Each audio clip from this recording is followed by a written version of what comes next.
Hello everyone. তো আজকে দুপুরের লাঞ্চ নিয়ে এসে পড়েছি। আজকে দুপুরে আমি বানাবো হলো পোলাও।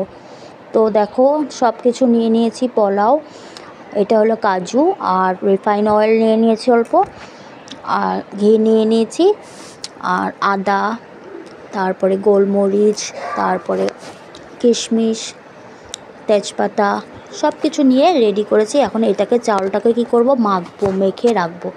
তারপরে মেখে রাখার পরে চাউলটাকে ভাজবো, ভালো করে ভাজবো, সব কিছু দিয়ে মাখবো। আদা মানে কি একটু রসটা দিতে লাগে, তো আমি এটাতে কুড়ালে রসটা বাইর হয়ে যায় আদার, তো এটাতে কুড়িয়ে দিব, এটাকে কুড়িয়ে দিব। আর এদিকে দেখো আমার হাজব্যান্ড মাংস বানাচ্ছে, মাটন বানাচ্ছে, মাটনটা বানাচ্ছে। আজকে আমরা হাজব্যান্ড ওয়াইফ দুইজনে রান্না করছি। তো আমি পোলাও বানাচ্ছি, ও মাটন বানাচ্ছে। তো এই যে চাউলটাকে এখন মাখবো, সব কিছু দিয়ে সুন্দর করে মাখবো, হলদি দিয়ে, তারপরে একটু ঘি দিয়ে, আদা দিয়ে, সব কিছু দিয়ে মাখবো। মাখা হলে অল্পক্ষণ রেখে দিব, তারপরে এটাকে ভাজবো। ভেজে তারপরে আমি প্রেশার কুকারও করতে পারো, আমি রাইস কুকারে করি। তো এই যে আদা টাদা সব গুঁড়িয়ে দিব, দিয়ে সুন্দর করে মাখবো। তো তোমরা দেখো আমি কীভাবে বানাই। এই যে সব কিছু দেওয়া হয়ে গেছে, এটাকে ভালো করে চাউলটাকে মেখে নিয়েছি। মেখে ভালো করে ভাজতে লাগবে, পুরো চাউলটা একদম কড়কড়া ভাজা যখন হয়ে যাবে তখন এটাকে করতে লাগবে। তো আমি রাইস কুকারে বানিয়ে ফেলেছি। এখন এটা আমার শাশুড়ি মার আর আমার জন্য বেড়ে নিয়েছি, আমরা দুইজন খাচ্ছি।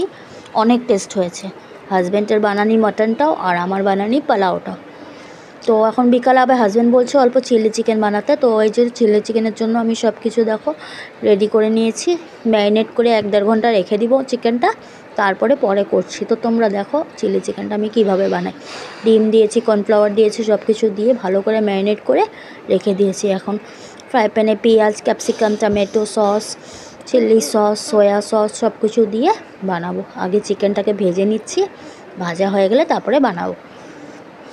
তো তোমাদের কীরকম লেগেছে তোমরা বলবে আমার রেসিপিগুলি। যদি ভালো লেগে থাকে প্লিজ লাইক করবে, কমেন্ট করবে, শেয়ার করবে। তো আমার মাংসগুলি মোটামুটি সব ভাজা হয়ে গেছে। এখন আমি গ্রেভিটা বানাবো। আমার হাজব্যান্ড বেশি গ্রেভিটাও ভালো লাগে, কিন্তু আমার হাজব্যান্ড বেশি গ্রেভিটা খেতে ভালো পায় না।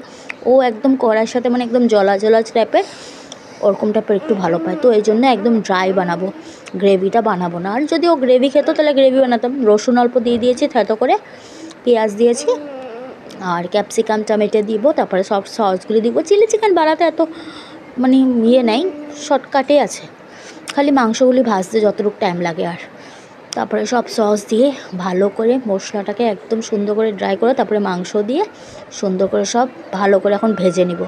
পুরো কড়কড়া করে ভাজা হয়ে গেলে বাস হয়ে গেল আমার chilli chicken. Tata, bye by.